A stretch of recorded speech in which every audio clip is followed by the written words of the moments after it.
গোপন সংবাদের ভিত্তিতে আজ 11 জুলাই 2025 তারিখ শুক্রবার মধ্যরাত 2টা 30 মিনিটে বাংলাদেশ কোস্টগার্ড স্টেশন মহেশখালী কর্তৃক মহেশখালী থানাধীন শাপলাপুরের জেএম ঘাট ঢালার মুখ সংলগ্ন এলাকায় একটি বিশেষ অভিযান পরিচালনা করা হয়। অভিযান চলাকালীন উক্ত এলাকায় অবস্থানরত ডাকাত সদস্যরা কোস্টগার্ডের উপস্থিতি টের পেয়ে বিক্ষিপ্তভাবে গহীন পাহাড়ের দিকে পালাতে থাকে।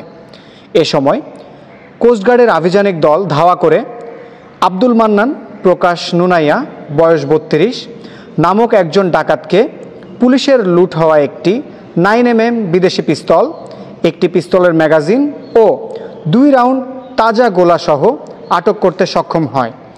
আটককৃত ডাকাত মহেশখালীর কালারমারছড়া এলাকার বাসিন্দা।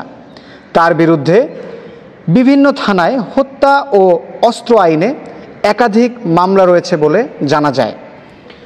আটককৃত ডাকাত ও জব্দকৃত আলামতের পরবর্তী আইনানুগ ব্যবস্থা গ্রহণের কার্যক্রম প্রক্রিয়াধীন রয়েছে।